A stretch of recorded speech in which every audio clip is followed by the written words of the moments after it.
It is a great honor and sincere gratitude that I welcome you today to this important project Results Dissemination Workshop, which also marks the formal closure of the UK PACT project on integrated mangroves ecosystem and expansion of social protection for fisheries and forest dependents and coastal communities of Cross River State.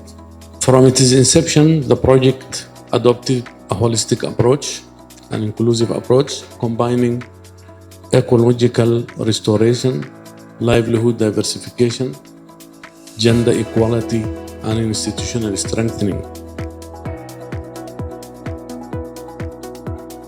This project has demonstrated that ecosystem restoration and community development can be advanced together. Notable achievements include restoration of 15 hectares of degraded mangrove forest using indigenous species, the removal of invasive Nipah farm where the mangrove has been removed, the establishment of demonstration sites, and the strengthening of local capacity for sustaining mangrove conservation and management. We must focus on strengthening community ownership, expand restoration efforts, promote climate resilience, livelihood, and leverage emerging opportunities in the blue economy and carbon markets.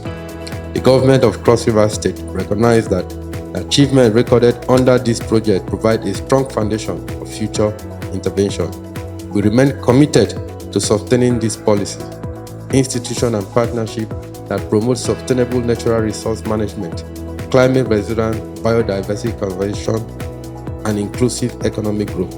I therefore call upon all stakeholders to build upon this lesson learned, replicate successful approaches, and continue investing in nature-based solutions that support both environmental sustainability and community development.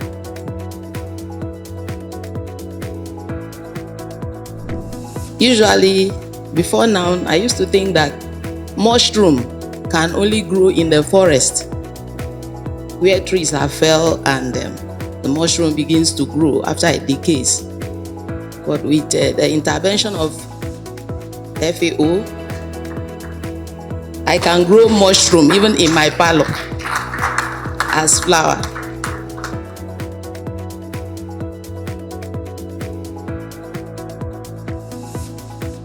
So from our perspective, we're very pleased to see the policy implications, and we hope that those policy implications can be used by River State, but also by other states, and impact the management of mangroves and the management of those coastal areas across the country. The intervention of FAO has created positive impact on our lives and the entire sub-region of Cross River State, the coastal regions. Prior to their intervention, we had a lot of activities, illegal activities going on there.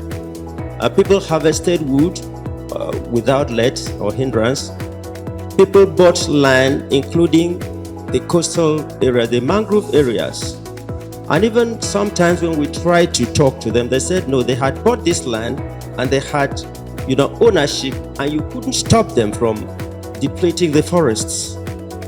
But when the FAO came, they began to sensitize people, communities, to the adverse effects of degrading these mangrove forests. We have developed 4 policy documents: plan, the integrated mangrove management plan, the integrated coastal zone management plan, the access to finance, and among others.